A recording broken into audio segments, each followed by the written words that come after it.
तर बीड जिल्ह्यामध्ये एकीकडे अवकाळी पाऊस तर दुसरीकडे पाण्याची समस्या कायम आहे। सध्या उन्हाळा संपत पावसाळ्याची चाहूल सुरू झाली। याच दरम्यान बीड शहरातच नव्हे तर संपूर्ण जिल्ह्यामध्ये 2 दिवसांपूर्वी अवकाळी पावसाने धुमाकूळ घातला।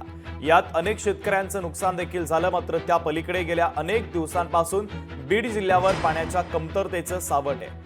उन्हाळ्यातील बाष्पीभवनामुळे तळ्यातील पाणी कमी झालंय तर दुसरीकडे विहिरी आणि आडानं देखील तळ गाठलेला आहे। त्यामुळे आता बऱ्याच तालुक्यांमध्ये पाण्याची कमतरता भासू लागलेली आहे।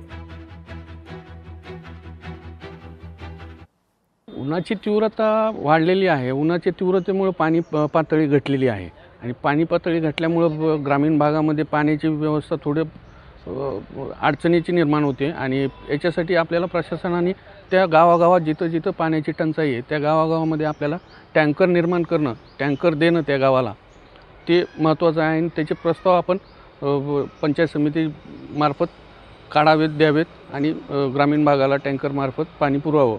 पाण्याची पातळी तर 100% घटलेलीच आहे। उन्हाची तीव्रता तेवढी वाढलेली असल्यामुळे गेली 35-40 वर्षापासून एक हाती सत्ता एका कुटुंबाची ह्या शहरावर असताना सुद्धा विजेचं कारण सांगून लोकांना महिनाभर पाणी येत नाही।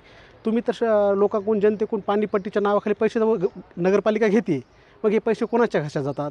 जर हे लोकांना जनतेला पाणी देऊ शकत नसेल तर ही नगरपालिका आणि इथलं प्रशासन, लोकप्रतिनिधी सपशेल फेल ठरले आहेत। हे जनतेच्या भावनेशी खेळत आहेत।